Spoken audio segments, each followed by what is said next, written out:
customer wants to mount his gas heaters in his backyard outside. So the first thing I did was I mounted the bracket to the back of the heater and figured out my measurements so I could have it center of the door and the perfect height that the customer wanted. So now I'm gonna do my gas connections, and I'm gonna remount the bracket to the back of the heater again, and then we'll do the install. I measured center of the door, I held the bracket up to the height that I wanted it, and I marked where my anchors are gonna hold the bracket to the wall. Now I'm gonna drill my pilot holes for my lag bolts to see if I have wood or if I have to use anchors. That's wood.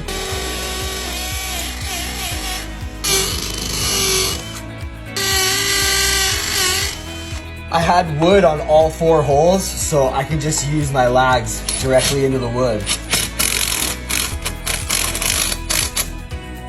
After I got my first lag in, I can level it out, and now I can put the other 3.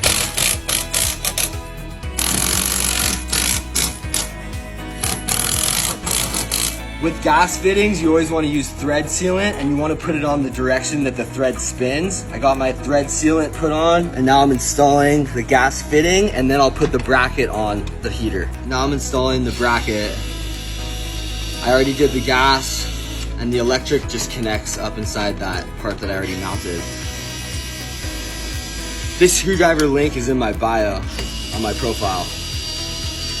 I assembled the heat deflector, and now I'm mounting it to the back of the heater. This is gonna help deflect the heat down to the sitting area as opposed to up towards the ceiling. I ended up moving the bracket up because it was too low, and then I put the heater on the bracket with this one screw holding it into place. I connected the hot, neutral, and ground to the terminals, and the gas line to the connection. And then this decorative cover gets installed with 4 screws on the top holding it into place. I finished installing the cover, I plugged the heater in, and I connected the gas line to the ceiling. He already has a disconnect valve down below, so we did not install the disconnect valve up here. Now I'm gonna move this to center and then put this screw in to hold it into place.